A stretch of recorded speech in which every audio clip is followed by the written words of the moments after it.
Hi, everyone. Hi, everybody. Welcome back to Cookies and Chat. I'm Marcy. I'm Lisa. And today we are in the kitchen this holiday season as we come to the end of our new year. We're in Lisa's kitchen, by the way. Yeah. And our topic today is better eating habits, We talked about goals last week and setting resolutions. So what are we doing within our own kitchen? Right. Right? Okay.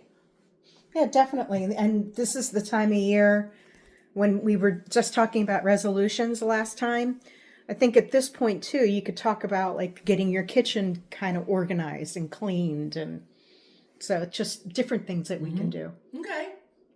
So what are some things that you do in the kitchen to help? Well, let's see, because I'm in Lisa's kitchen, so let's take a look. So let's take a look, Lisa, to help get you set up for the new year. So I'm in Lisa's refrigerator. All right. So Lisa, wow, this is really quite all the dairy products here. So we have here milk. Okay. So fat-free milk, good. Yeah. Right? Because fat-free milk, they say milk, I don't know, you hear mixed views with milk. You need calcium. So the excess fat you don't need. So if you can get fat-free or low-fat, that's good. You got string beans. We have soup. We have asparagus, we have eggs, not a lot. So take a look. This is her kit. This is her refrigerator. Cleaner. Well, I wouldn't say cleaner, but how about more filled? Okay. Yeah. So, yep. We always want to keep the rum in there. So. Yep. Rum is an important part. Yeah, rum is an important thing. Little apples. So we have some. Broccoli and kale slaw. Kale slaw. It's a salad. Is it fresh? I don't know. What do you think, folks? I just had it yesterday. All right. So a refrigerator. I don't care if you're one person or a family. You should have a well-stocked refrigerator. Number one, this is the end of the year. You're cleaning out your life. Yeah. Clean out your dates. So what are some things that you have that have been here for a while? And take a look at the dates. Things like mayonnaise that we tend to keep for a long time. You know, there's a reason that when we purchase mayonnaise, do you remember when you're in the supermarket where you got the mayonnaise? Like, did you get it in the refrigerated section? No. No, you didn't. You should actually not be keeping mayonnaise in the refrigerator. You don't need to. Once it's opened, it says please refrigerate. Yeah, but how long do you keep it refrigerated for? That one's fairly new. Is it? Yeah. Okay, because you really shouldn't. There we go. June what? 26th. Oh, okay. She's lucky because if it was June 2025, we'd be throwing this out. I was going to make deviled eggs today, Right. too. Oh, okay. Well, I look forward to those. Yeah. So, when you get mayonnaise, typically what we do is we put everything right in the refrigerator when we get home. To Lisa's point, you don't need to have it in the refrigerator until it's open. It has a longer shelf life if you just keep it in your cabinet until you're ready to use it. And then once you're ready to use it, put it in the refrigerator. Mustards, ketchups, things that we typically keep in the refrigerator for a long time, dressing. Check your dates. Mm-hmm. If it's past that date, throw it out. Just throw it out and get some new ones. When you go to the supermarket, do you make a list? I do make a list. Good. You should always make a list because just like with any of us, right? When you go to the supermarket, we tend to buy more. And buy what you really need. Capers, okay. So, buy what you really need. What is that? I'm sorry. It's a piece of steak. It's a piece of steak. So,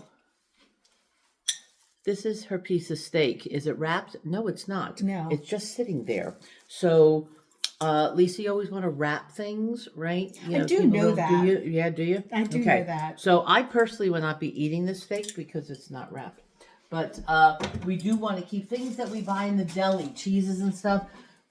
Be aware of the dates. And just as a little tidbit, you'd be better off buying at the fresh deli to have them slice it for you than prepared. Because what we sometimes tend to not do is look at the dates. Uh-huh. Because I recently purchased something that was prepared and I should not have done that. The date was actually the day before. Oh. Right? Because it's when they made it and then it sits there. Whereas if it's fresh and wrapped, it's fine. So you want to take a look at what's in your refrigerator. Do an assessment. Do it right before the new year. What is it you need? Butters, actually your butter you should be keeping in the freezer, then take it out as you use it. This way it just doesn't sit there. It'll have a longer shelf life. And then in the freezer, Okay, vegetables. So, have your vegetables and do an assessment of your vegetables. Again, look at the dates. And I would say every month, just go through your refrigerator, go through your cabinets, do a once over. What is something that it's been sitting here too long, or maybe you opened up those crackers and now they're stale because you didn't wrap them? Just as a suggestion, when you open up crackers, instead of just folding up the plastic, put them in a baggie, Yeah. right? And then one thing seal that it. I do. And then it will last a little bit longer. Okay. Yeah, and the same thing with your cabinets. Sometimes we keep things in the cabinets forever. Do you know, I only have trash once a day, or once a week. So trash comes and picks it up once a week. So Okay. it's got to stay in my house because I Okay. don't have a garage. Okay. So what I do is I go around this time of year, I go through my spices. Oh, good. And I'm like, if any spices are old, then I'll use them and I'll keep them right by the trash can. And then I'll just sprinkle some on top, and it just helps to keep down any kind of odors. Oh, that's a great idea. You know what else you could do with your spices for a longer shelf life is put them in the freezer. You know, I think that's a good idea too. Yeah. Especially if you're getting your fresh ones like your thyme, your basil, your oregano, Yeah. things like that. I like to put them in little baggies, seal it, and then just take it out as I need it. But for certain spices, keep them in the freezer. Yeah. They last a little bit longer. Same thing with coffee. You use coffee grinds, unless you have the Keurigs, of course. But if you're making coffee with a regular coffee pot, even teas, keep them in the freezer. They'll last a lot longer. I never thought about teas, so I should do that. Yeah. And typically we put bread in the freezer too, which is fine. But just be careful that you shouldn't do that for too long, because when it develops that freezer burn. That, and sometimes it picks up some of the odors It of does. anything else in Yeah. the freezer. The only exception to that is if, depending upon how you like to cook, you could certainly take it out and you can make some fresh croutons or use it for breadcrumbs or French toast or something, a bread pudding, because then it won't make a difference. But otherwise, just get rid of the stuff.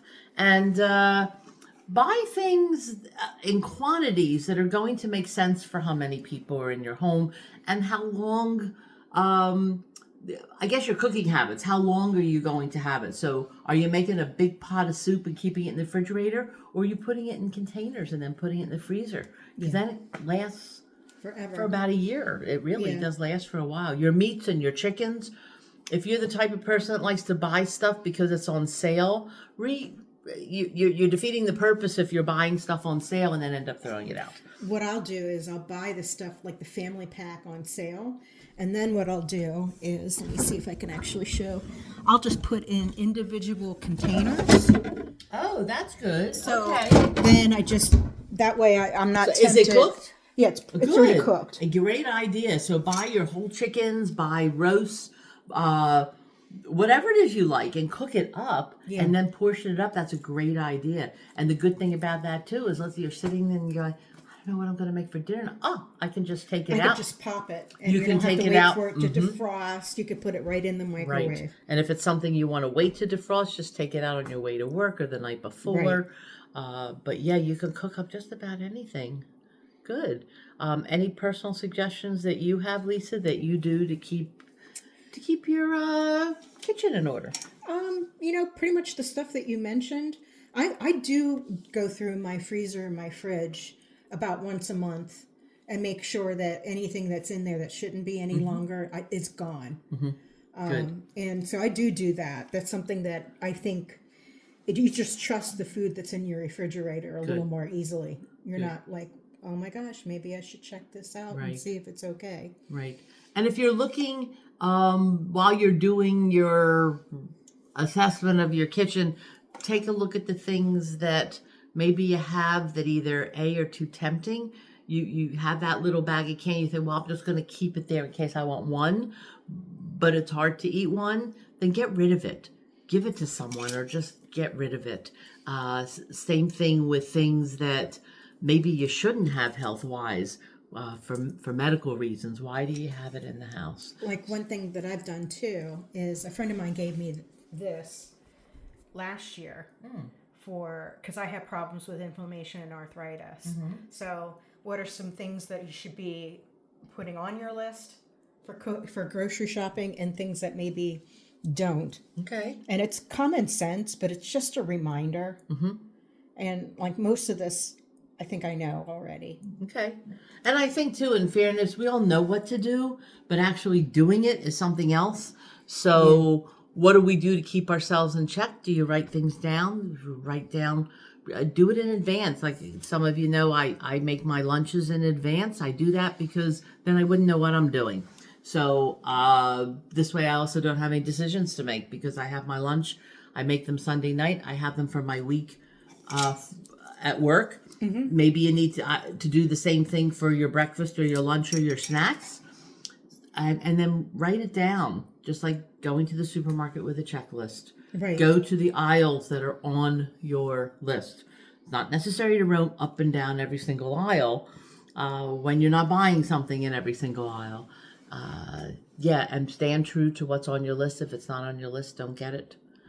So, so some good suggestions and hopefully some suggestions that you have that'll get you started with the new year. What are you doing? If you have suggestions that you've done to organize your kitchen with the food, maybe even to help you to organize your eating habits by organizing your kitchen, or even thoughts of the type of foods or preparations you do, we'd love to hear from you. So I wish everybody, again, great holiday season, Happy New Year, and good health to everybody. All right. Bye, everyone. Bye. Okay, that was 11:37. Okay.